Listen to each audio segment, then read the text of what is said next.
Abra sua Bíblia aí, no livro de Hebreus. Hoje nós vamos falar de um tema muito, eu não digo que polêmico, mas muita gente fala muita coisa sobre esse tema, vida após a morte. Mas eu queria que você se preocupasse com relação a você, tá bom? Essa mensagem é para você, não é para ninguém que não está aqui, para você que está nos acompanhando na televisão. Por quê?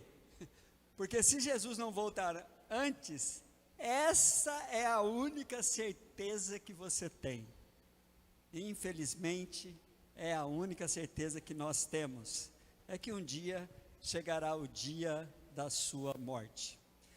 E hoje, ao completar 61 anos, eu já comecei a pensar nela, né?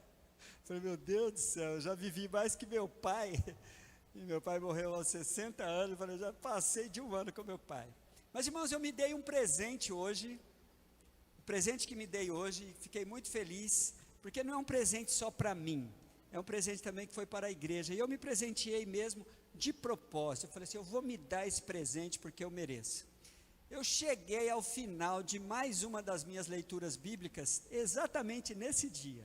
Hoje eu cheguei, eu falei, eu vou me dar esse presente, dia 14 de abril, vou terminar uma leitura bíblica para me presentear, me encher da palavra de Deus assim. E só que cada vez que eu termino uma leitura bíblica, eu fico mais comprometido ainda, porque é preciso, por favor irmãos, cobre de mim isso, porque é muito constrangedor ao chegar no final da Bíblia.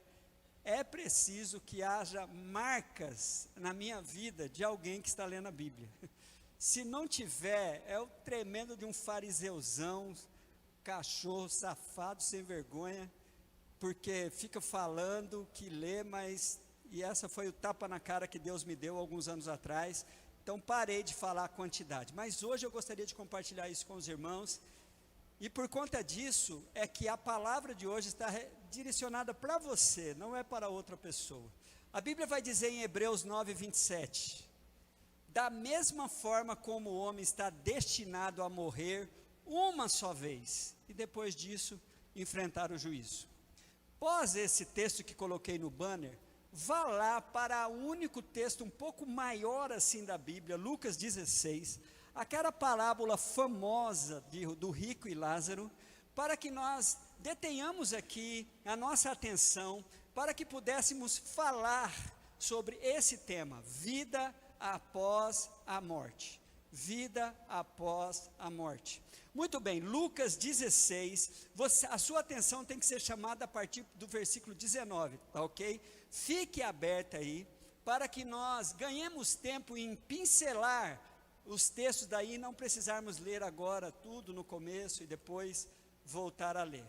Primeira coisa, quando você olha para esta parábola, ela não pode, ela tem que entrar no princípio ou então no ensinamento de que a Bíblia não é uma colcha de retalhos, que a Bíblia é uma colcha de crochê, ela tem ligações. A colcha de retalho é um pedaço de cada cor, né? Se você isolar esta parábola de toda a Bíblia, é perigoso, porque você pode ensinar uma doutrina do merecimento, por exemplo, da salvação, né? Que basta ser pobre para ser salvo e que basta ser rico para ir para o inferno. Isso não é o que essa parábola está ensinando. Essa parábola fala sim, é uma espécie de tem revelações aqui sobre essa realidade, vida após morte, mas ela não pode ser isolada, senão você acaba falando heresias. A pobreza não garante o céu para ninguém, né? E a riqueza não garante o inferno para ninguém. Não é isso que a Bíblia está dizendo.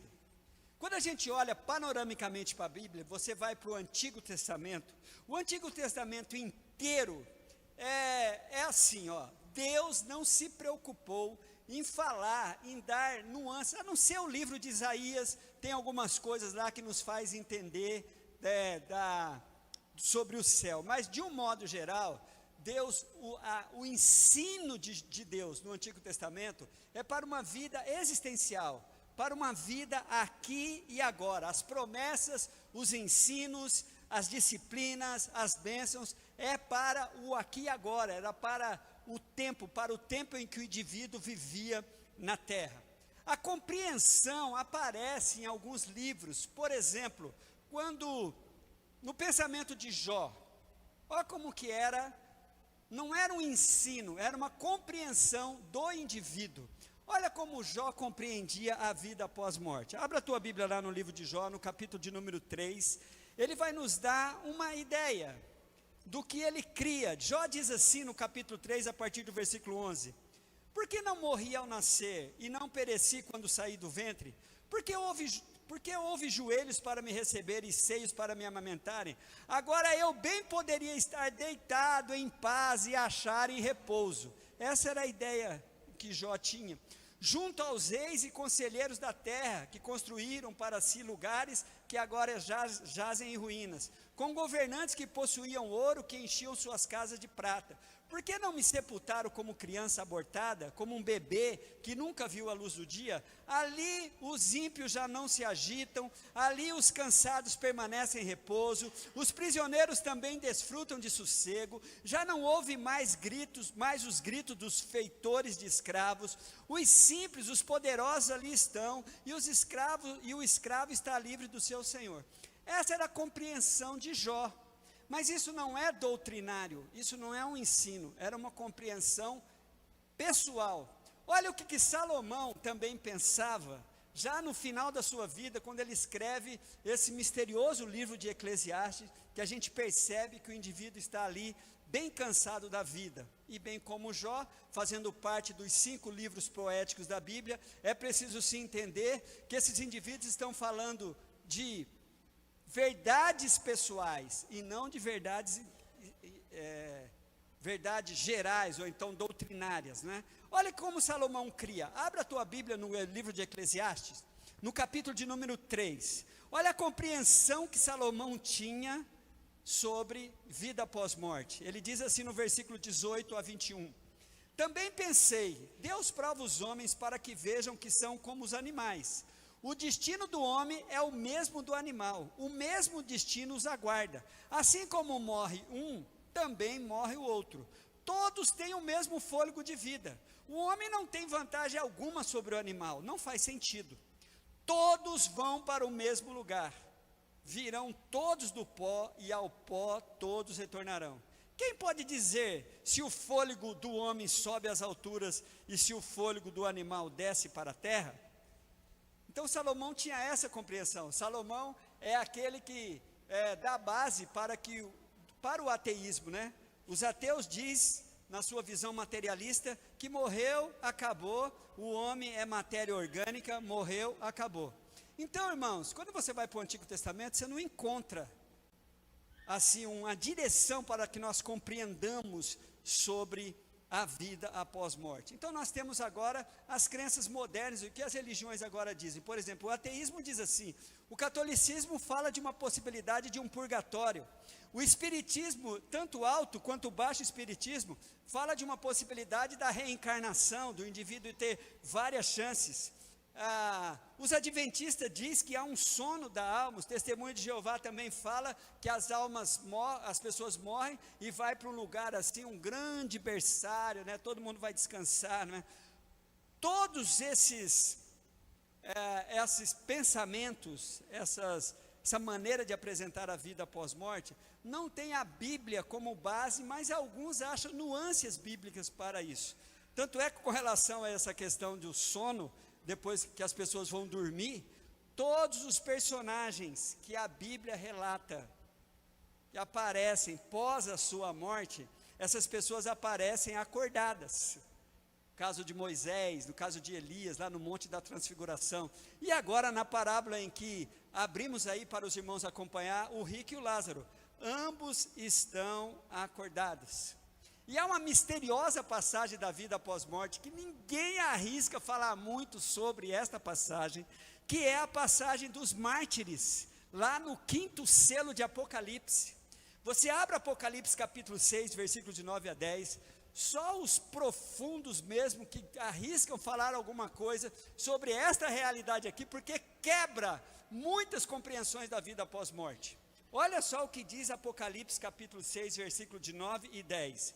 A Bíblia diz assim: quando ele abriu o quinto selo, viu debaixo do altar as almas daqueles que haviam sido mortos por causa da palavra de Deus e do testemunho que deram. E eles clamavam, não estava dormindo, eles não eram sonâmbulos, eles clamavam em alta voz: até quando, ó soberano, santo e verdadeiro, esperarás para julgar os habitantes da terra e vingar o nosso sangue?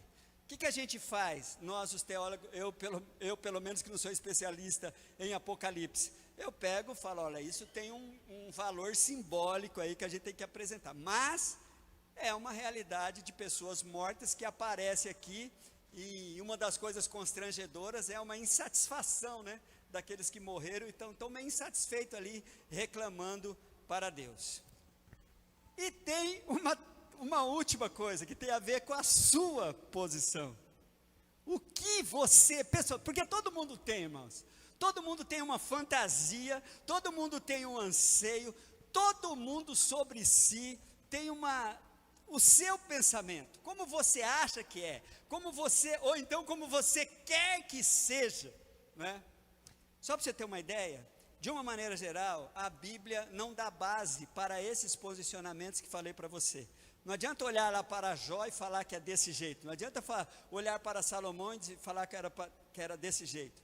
Os livros em que foram citados esses textos que eu li, são considerados livros poéticos, onde há não dá para tirar doutrinas dali para serem ensinados como verdades eternas. Então, a gente não pode fazer isso. E os outros pensamentos, daquilo que eu disse, catolicismo, adventismo, testemunha de Jeová, o ateu, não é? E a sua compreensão é interessante. Você pode estar certo e você vai estar certo se a sua resposta for essa daqui, ó. Se a sua resposta for essa que o pastor vai dizer, você está certíssimo. A resposta é: não sei. Essa é a resposta certa, porque ninguém sabe. Tem aquela história engraçada dos dois amigos, né, que amavam futebol, e eles reclamando: no céu tem que ter futebol, no céu tem que ter futebol. Aí falaram: vamos fazer o seguinte, quem morrer primeiro, vai para onde for, tanto faz. Não, eles não diziam no céu tem que ter futebol. Eles diziam que vida após morte, depois que morrer, lá do outro lado, tinha que ter futebol. Aí eles combinaram: ó, quem morrer primeiro, volta para contar para o outro. Beleza, tá, fizeram o juramento lá, tá, aí um do amigo morreu, o outro ficou assim, aí chegou o amigo da outro, depois de uma semana assim, todo chamuscado, ele falou assim: cara, lá do outro lado tem futebol, e eu tenho uma boa notícia para você está convocado para o próximo jogo. Você está convocado, você está na seleção, e pelo jeito que ele estava chamuscado, ele não foi para o lugar que ele queria, né, meu? E aí, meus irmãos, essa é uma história, mas é apenas uma ilustração. Mas vamos olhar, queridos, por favor, vamos olhar agora especificamente para essa parábola, para que possamos aprender alguma coisa aqui. Primeira coisa, o que a parábola não está ensinando? Um caminho novo para o inferno, que é a riqueza, e um caminho novo para o céu, que é a pobreza. A parábola não está ensinando isso. A parábola, ela está deixando bem claro que dois seres humanos foram feitos a leitura dos seus corações, e dentro dos seus corações encontraram, e é isso que acontece, vai ser dentro de você que vai encontrar o destino que vai acontecer contigo vida após morte. O que essa parábola ensina? Uma realidade que não pode ser negada: a existência do céu e a existência do inferno. Ou melhor, isso mesmo, a existência do céu, e eu ia falar a existência do paraíso, a existência do céu e a existência do inferno. Essa parábola deixa bem claro esta realidade. Aí a Bíblia diz que, outra realidade que essa parábola diz, que a morte alcança todos. Alcança o rico, óbvio, né? Estou falando óbvio, alcança o rico, como também alcança o pobre. Essa parábola deixa bem claro que a morte é uma realidade de ambos. E a Bíblia então deixa bem claro que nós vamos olhar para essa parábola e ver estas realidades aqui. A Bíblia diz que o rico foi sepultado, que ambos morreram. Olhe para o versículo de número 23. No Hades, onde estava sendo atormentado, ele olhou para cima e viu Abraão de longe, com Lázaro ao seu lado. E a primeira coisa que me dá uma ideia aqui, irmãos, é que ambos foram para o Hades. E o Hades, existem então duas realidades. Aqui o Hades, em todo o Antigo Testamento, lá no Antigo Testamento chamado de Sheol também, é a realidade depois dessa vida. E a ideia que eu vejo aqui é que é um ambiente com duas realidades. Um lugar de tormento, onde o rico estava, e um lugar de consolo, chamado aqui seio de Abraão, para onde Lázaro foi.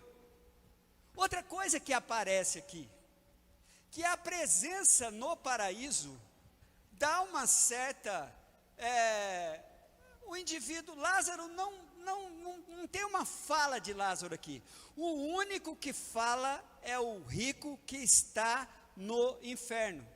Versículo de número 24, olhe comigo, por favor. Então chamou, pai Abraão, tem misericórdia de mim, e manda que Lázaro molhe a ponta do dedo na água e refresque a minha língua, porque estou sofrendo muito neste fogo. Essa é uma realidade que a Bíblia deixa bem claro, que quem está no inferno está sofrendo e sofrendo muito, e que tem fogo lá. Isso é muito óbvio aqui, não é? Mas esse homem já dá a primeira característica aqui, de que ele era um indivíduo que na sua vida, enquanto vivo, e por conta da sua posição social, ele sempre mandou, ele sempre ordenou, a ponto de na sua fala ele fala assim, pai Abraão, tem misericórdia de mim, mas já logo depois ele esquece que o que ele está falando, assim, ó, manda que Lázaro, o indivíduo está tentando mandar ali, né?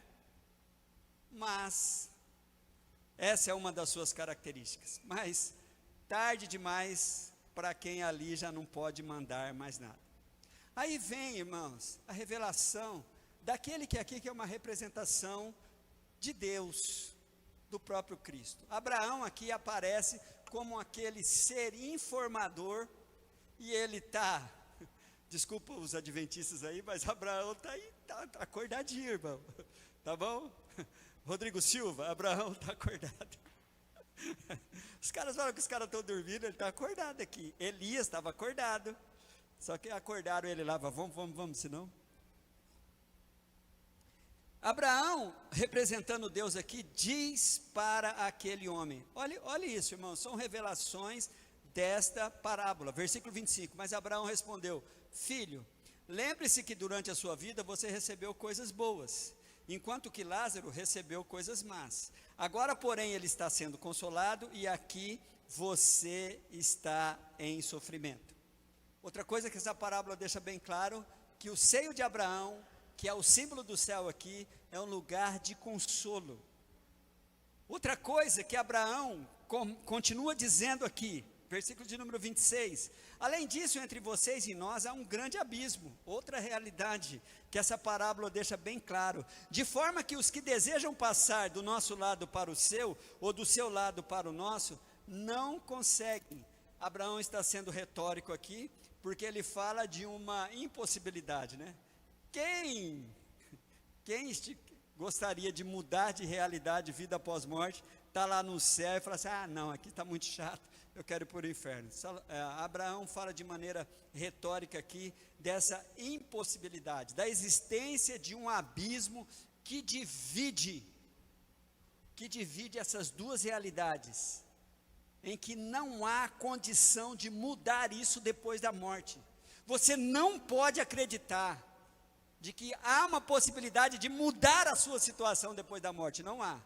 E a gente vai estar concluindo isso na hora que chegar o momento. Abraão deixa muito isso. Uma coisa que essa parábola também refuta é a possibilidade da necromancia. O que é a necromancia, irmãos? Algo proibido por Deus no Antigo Testamento inteirinho, e que como que o povo de Israel gostava disso, principalmente o rei Saul caiu nessa besteira. Necromancia é conhecido como a consulta aos mortos. Eu vou te dizer de que Deus proibiu isso, porque se Deus proibiu é porque há uma possibilidade. Então, a necromancia está sendo aqui, fala, olha, não vamos mexer com os mortos não. Versículo de número 27, há um pedido daquele homem na sua angústia, ele respondeu, então eu te suplico, pai, aí de novo, ó, manda Lázaro ir lá na casa do meu pai, está vendo, o cara ainda está com o jeitão de quem manda lá tal, mas irmãos, ele está preocupado, a angústia, uma das coisas que essa parábola diz, que é, na minha compreensão, tá, quando eu leio essa parábola, que é a angústia que é de estar ali, e de saber que essa realidade não pode ser mudada, e a pessoa lembrar de todas as oportunidades que ele teve de não estar ali. Isso tem que mexer com você. Quantas oportunidades Deus tem te dado, e você vai querer confiar naquela palavrinha, que ninguém tem coragem de dizer, que quando o indivíduo morre, a morte parece que é a passagem para o céu, mas a única passagem que tem para o céu é Jesus Cristo. Não é a morte, é quem venceu a morte. Mas ninguém tem coragem de falar isso, morreu, a gente mete o indivíduo no céu, e eu faço isso mesmo. Não quero nem saber, você acha que eu vou, tá?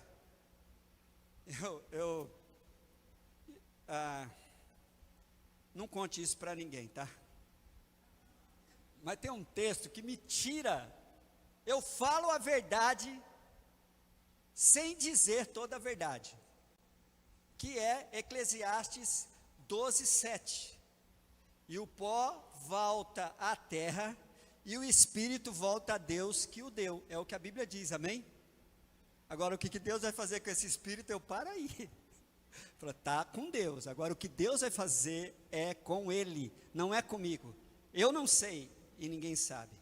Não é? Muito bem, queridos, você tem que tomar muito cuidado disso, porque esse homem está num tormento ali, e eu creio que ele fica bem claro assim, ó, então manda, ó o versículo de número 28, eu tenho 5 irmãos, deixe que ele os avise, a fim de que eles não venham também para este lugar de tormento. Ele está deixando bem claro, ali é um lugar de tormento.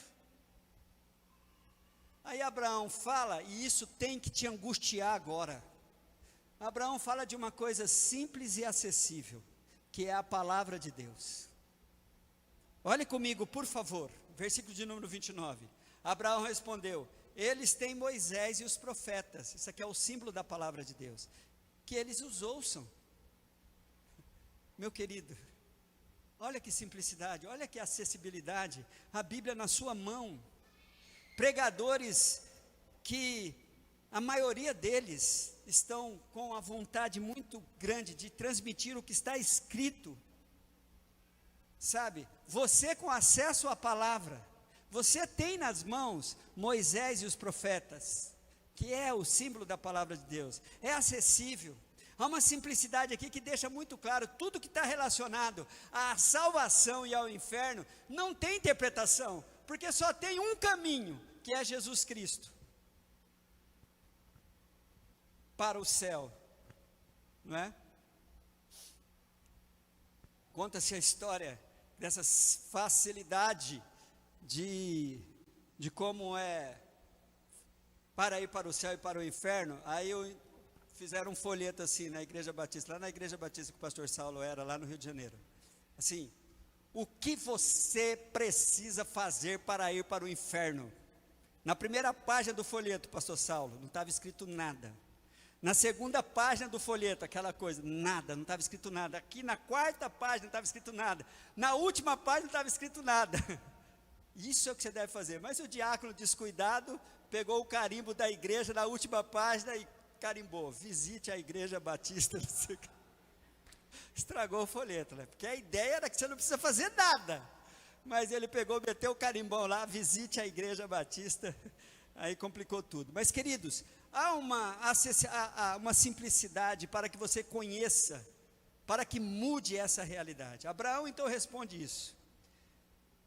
Só que tem uma coisa que essa realidade diz, ou melhor, que essa parábola diz, gente, e eu quero que você, como essa parábola é para você, é que tem uma galera que não adianta estar diante da mais pura verdade, da mais simples verdade. Aparece tanta coisa no seu coração, aparece tantas barreiras para você não entrar nessa simplicidade que é Jesus Cristo, essa coisa simples que é Jesus, você se deixar amar por Deus e ser inundado por esse amor e responder esse amor com o seu amor.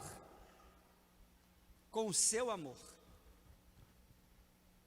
Porque como eu gosto de dizer isso aqui que eu vou dizer, irmãos, eu vou repetir isso aqui várias vezes. Ser amado não muda ninguém. A pessoa amada, o amor depositado naquela pessoa não faz nada por ela, se ela não for recíproca. Sabe quando a pessoa é mudada? Quando a pessoa muda, quando ela começa a amar. Porque senão o mundo já estava salvo. O que diz João 3,16? Vamos falar juntos? Vamos lá? Porque Deus amou o mundo de tal maneira que deu aquele que nele crê não pereça, mas tenha a vida eterna. Vamos aplaudir ao Senhor por esse lindo versículo? Muito bem, Deus amou o mundo. Se o amor de Deus transformasse o mundo estaria salvo. Por isso ser amado não muda ninguém. O que muda é quando você é recíproco a esse amor de Deus, quando você começa a amá-lo, quando você começa a ser recíproco e ser radical como ele foi radical. Ele morreu por você e você vai dizer, se precisar, eu também morro por ele. Irmãos, é lindo demais isso. Por isso, essa história do universalismo, né? Olha, ser amado não muda. Agora, só muda quando você é recíproco, quando você ama. Então, tem quem não adianta. Olha o que Abraão diz. Abraão diz que eles têm, olha só, não, eles têm a Bíblia lá, que eles leiam a Bíblia. Olha o versículo de número 30. O rico. Não, pai Abraão, disse ele, mas se alguém dentre os mortos fosse até eles, se arrependeriam. Jesus estava falando aqui, irmãos, essa palavra está falando de Jesus, em termos meio que de um futuro. Olha o que Abraão responde. Abraão respondeu, se não ouvem a Moisés e aos profetas, tampouco se deixarão convencer ainda que ressuscite alguém dentre os mortos. Quantos sabem que Jesus ressuscitou? Até o outro Lázaro, é tão interessante, que um Lázaro que ressuscitou, na Bíblia, as pessoas queriam matar ele de novo. Um dia eu vou pregar a mensagem de Lázaro que as pessoas tentaram matá-lo, o título da minha mensagem vai ser Duro de Matar. Pô, o cara morreu, depois ele estava vivo, os caras estavam querendo matar ele de novo. Falou, pô, deixa eu viver pelo menos um pouco, né? Mas a Bíblia vai dizer lá em João capítulo 12, versículo 10 e 11, que os fariseus estavam tentando matar Lázaro, porque ele estava testemunhando a Jesus. Irmãos, preste bem atenção. O que é preciso para que você venha ter uma certeza só, de que aonde você vai passar a sua vida após morte, uma coisa que você não pode negar, são duas realidades imutáveis. O inferno está está no final de uma vida de quem não decidiu por Jesus Cristo. Não decidiu andar pelo caminho, não decidiu crer na verdade e não decidiu viver a vida que é Jesus. E o céu está no final de uma vida daqueles que, ao ser amados por Deus, foram recíprocos a esse amor e aceitaram a Jesus como seu único e suficiente Senhor e Salvador. Então, irmãos, a nossa sorte depois da morte depende de como eu vivo a minha sorte aqui antes da morte. Sorte aqui eu quero dizer o tempo que você vive aqui. Então preste atenção nisso. O nome de Lázaro tem um significado, segundo a pesquisa que eu fiz, que é Deus é o meu auxílio. Esse homem rico aqui, a impressão que eu tenho é que Deus está querendo nos dizer assim, que ele não ouviu a palavra de Deus enquanto era vivo. Ele tinha acesso a Moisés e aos profetas. Mas a presença dele ali é porque ele não deu atenção ao que Moisés e os profetas diziam. O que esse texto me deixa claro é que só aquele que sabe quem é quem fez uma leitura de dois corações, e que há nuances aqui de um coração aquebrantado diante do Senhor, por conta do seu nome, que era Deus é o meu auxílio, e de um homem que até mesmo depois da morte, lá no inferno, ainda estava querendo dar ordens. Essa parábola me faz desafiar você a não confiar o seu destino após morte a nenhuma das doutrinas ensinadas aqui na terra, dessas que dizem coisas que a Bíblia não pode comprovar. Por isso que essa palavra é para você. Ninguém pode fazer essa afirmação a não ser você mesmo. Na pessoa de Jesus Cristo, você pode ter essa confirmação, porque a Bíblia diz em João 5:24, em verdade vos digo, quem ouve a minha palavra e crê naquele que me enviou, tem a vida eterna. Vai encontrar Lázaro lá, não querendo conversar com ninguém. Ô Lázaro, cara, estou aqui descansando. Irmãos, isto é uma verdade. Deus então nos revela aqui, de que nesta vida, eu tenho que crer no Senhor do dinheiro, e não ter o dinheiro como meu Senhor. Essa parábola aqui deixa bem claro, de que eu preciso, como o nome de Lázaro diz, que Deus seja o meu auxílio. Quer saber a sua vida após morte? A resposta mais certa é, eu não sei não, mas a Bíblia me dá alguns indícios, e o último indício é, esse aqui você tem que pegar, Jesus dizendo na morte do outro Lázaro, João 11:25, eu sou a ressurreição e a vida, aquele que crê em mim, ainda que esteja morto, viverá.